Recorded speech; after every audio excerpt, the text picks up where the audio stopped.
Hello and welcome to World Talks on TVP World. I'm your host, Kato. On this edition of World Talks, we'll explore the development of US President Donald Trump's peace agenda now that he appears to have secured a ceasefire in Gaza. Will that motivate him to end the war in Ukraine? Or might this Middle Eastern success impact Trump's peace efforts in Ukraine detrimentally? And what are the chances that the US president could someday be awarded the Nobel Peace Prize? I'm joined by Scott Lucas, Professor of American Studies at University College Dublin. Hello, and thank you very much for joining us this morning. Good morning to you and your great viewers. So, President Trump has just brokered a peace deal in Gaza and is being praised internationally. Do you think he could aim for a similar peace achievement in Ukraine and perhaps even a Nobel Peace Prize someday? Well, look, while maintaining the hope that the Trump administration will give the full backing to Ukraine's resistance against the Russian invasion, especially with the Ukrainian President Vladimir Zelensky confirming he will be in Washington on Friday. Some context, first of all, to be realistic. First of all, this is not a peace deal in Gaza. What we had yesterday, and we should welcome this, was a hostages for detainees exchange. And thank goodness for that you have those 20 Israeli hostages who have survived Hamas captivity being reunited with their families, almost 2,000 Palestinian detainees being reunited with their families and with their friends. But it's not a peace deal because you still have conflict between Israel and Gaza. And the Trump plan, as it's called, is very, very sketchy, with many elements that remain to be defined, whether it's Israeli withdrawal, whether it's Hamas's disarmament, whether it's governance and security in Gaza. I raise that, not to put everything down, but I raise it to always say, look, you have to be very cautious in terms of cutting through rhetoric here. And what we have is certainly a position where members of the Trump administration have been much more forthcoming in recent weeks and months regarding military aid to Ukraine, including now the possibility of Tomahawk cruise missiles for strikes inside Russia. The U.S. is providing intelligence for those strikes inside Russia. There are some U.S. officials that are pushing for tougher sanctions on Russia, but Trump himself is not. Trump himself has backed away from tougher sanctions on Russia. Trump has still not made a decision on the Tomahawks, and he can be very chaotic, very indecisive. So Zelensky and the European partners have to maintain that attempt, to be honest with you, to manipulate Trump's ego, to flatter him, to say, yes, you can have the Nobel Peace Prize, because this may not be a question of reaching a deal with Russia. It may be a question of pushing back Vladimir Putin, who is still intent on conquering Ukraine. Well, I just want to jump in there and ask, what do you personally think that the Tomahawk missiles might actually bring to the conflict? Well, first of all, it's a very big symbolic step. I mean, and let's be honest here that, we shouldn't just simply point everything at Trump. The Biden administration in the United States for almost 3 years did not provide the Tomahawk missiles, did not provide other capabilities for quite a long time. And they did not approve of Ukraine strikes with any American weapons well inside Russia until they left office.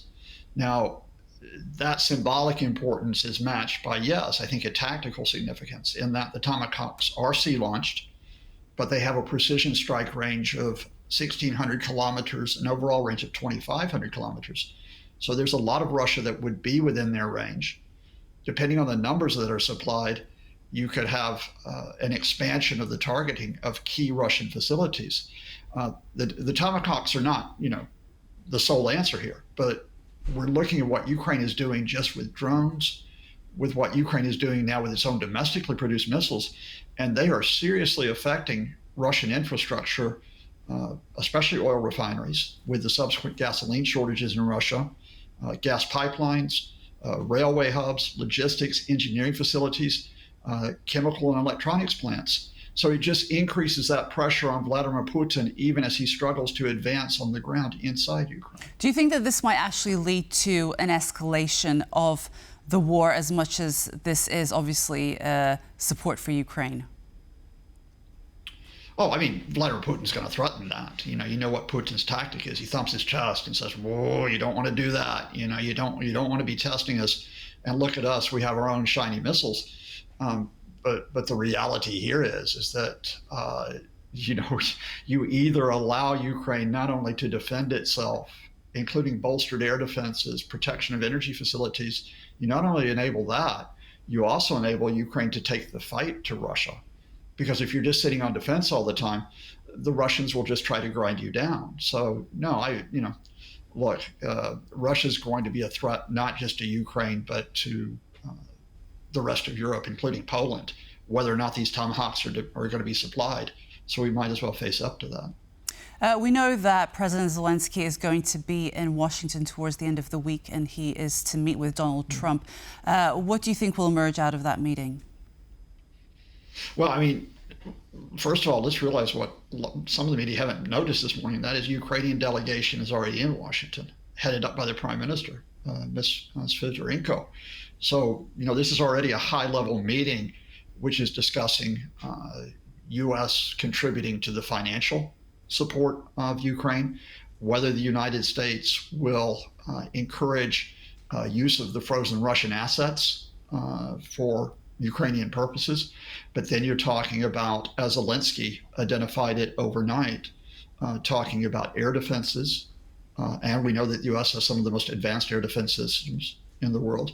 It's talking about the U.S. support with other equipment, which would be used on the front line. And it is this question of whether Ukraine can get confirmation on the Tomahawks.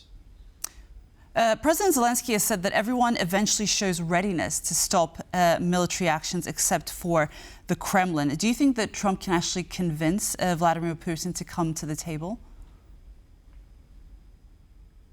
No, I mean, you can't do that for two reasons. One is that Vladimir Putin is all in on this. Look, we have to be honest here. This is Putin's legacy. He said it back in 2021, July 2021, that, he wanted to break the Ukrainian nation. He didn't recognize the Ukrainian nation. His legacy was to deliver Ukraine as part of Greater Russia. And if he negotiates, he gives up on that legacy. Donald Trump, again, if you talk about Trump and not Trump officials, because he's inconsistent, because he listens to the last person in the room, and you're showing the clips of when he, gave the red carpet treatment to Vladimir Putin in August, you're not sure he's consistent enough to be able to pull Putin to the table. He might threaten one day, but he might back off the next.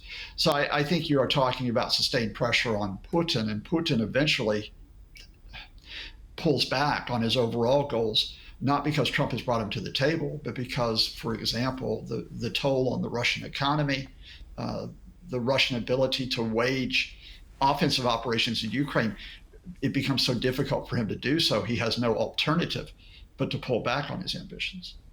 On Monday, we heard that U.S. President Donald Trump expressed his belief that his Turkish counterpart, Recep Tayyip Erdogan, could actually be very crucial in the role that he plays in ending the war in Ukraine. Can you chime in on that for us? Well, I mean, the Turkish President Erdogan is very interesting here, because if we go back to Gaza and show what the influence is, Donald Trump had invited Benjamin Netanyahu to the international conference, more of a PR event, but the conference in Sharm el-Sheikh in Egypt yesterday. And Erdogan, whose plane was about to land in Egypt, put the message out, look, I'm not landing this plane if Netanyahu's at this conference. And Trump and Netanyahu had to back away. So Erdogan, who is an ally of the United States, whose country is looking to purchase a lot of U.S. military hardware, which Trump believes in, a country which is looking to expand its influence through the Middle East and Central Asia, he's got a place here. And he is someone who Putin has been willing to meet in the past.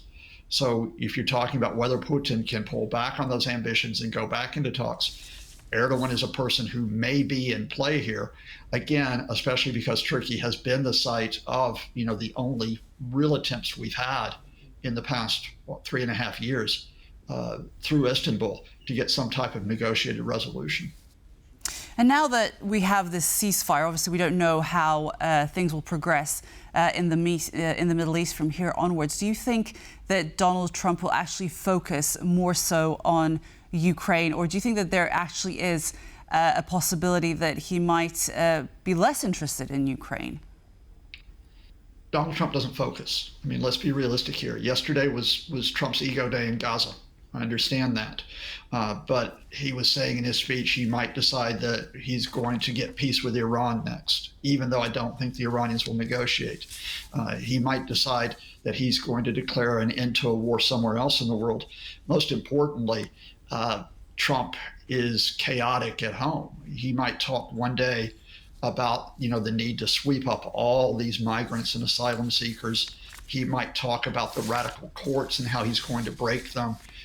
He might talk about his attempt to break U.S. agencies and especially to go after his political enemies.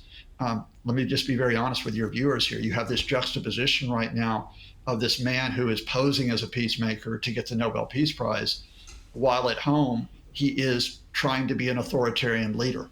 That's just simply because of the nature of Donald Trump. The rules of the game are gone. You can't predict what he is going to do.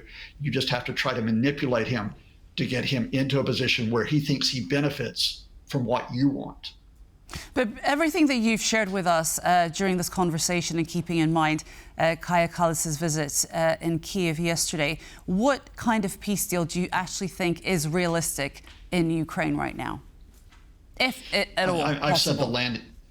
Yeah, I've said the landing point for some time. However, we get there is a position where the Russian occupation of parts of the east and southern Ukraine, as well as Crimea, are going to have to be accepted for the near future. You're not going to push the Russians out of there militarily, and it would take a lot of pressure to break Russia from within to get them to pull back.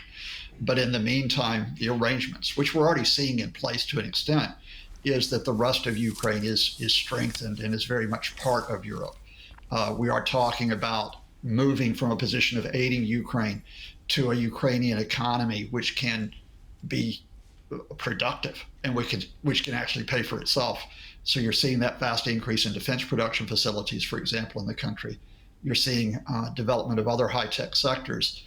Ukraine, in the meantime, is on a path towards membership in the European Union, and it's on a path to not necessarily NATO membership, but association with NATO, with an effective security guarantee that it will be defended if Russia attacks again. I think that's the landing point. I think the Zelensky government knows that, even if, look, let's be honest, they don't want to concede any territory. I just don't know how long it is before you get the Russians to accept this reality. We're in a marathon, not a sprint, and it's important that all countries, including Poland, continue to do their part to support Kyiv. Okay, we're going to leave it there. Scott Lucas, Professor of American Studies at University College Dublin, thank you so much for joining us. Thank you. And that is all for World Talks this morning. Thank you so much for joining us, and stay tuned for more interviews and features on TVP World. Goodbye.